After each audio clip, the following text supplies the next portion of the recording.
straight from Ang Mutya ng Section E last day of shoot. Andito ako ngayon sa Taipei, Taiwan for a well-deserved vacation with my high school friends. Pero syempre, alam kong gusto nyo ng ayuda. So ayun na nga, kagabi, natapos kami ng aming final shooting day at 12 midnight. So after 12 midnight, syempre nagkaroon kami ng cast party. Nag-book kami ng rooms dun sa hotel na location namin. And almost all the cast members were there.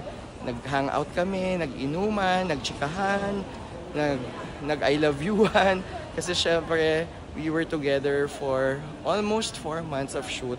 At talaga namang ang laki ng pasasalamat namin sa family ng Ang Mutya ng Section E. So ang ending, ayun, nakauwi ako ng mga 5 AM na.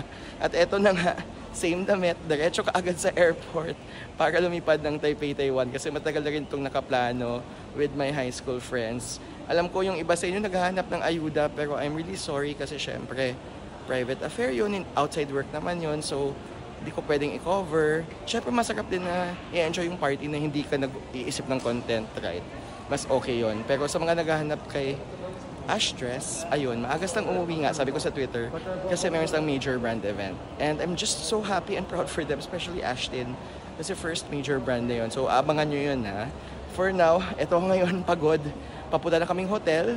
Ang Taoyuan Airport ay actually malayo sa Taipei, pero thankfully yung friend ko nag-book siya ng airport transfer through Klook at naka-discount kami kasi ginamit niya yung Klook promo code ko na Boborol Klook. Sulat ko dito sa ilalim at pwede nyo yung gamitin sa mga travel activities nyo, hindi lang sa airport transfer, pati sa accommodation at kung ano-ano pa.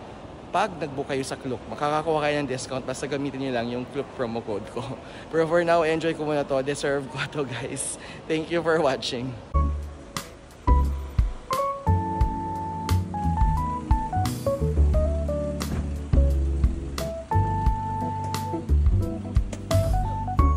Let's go!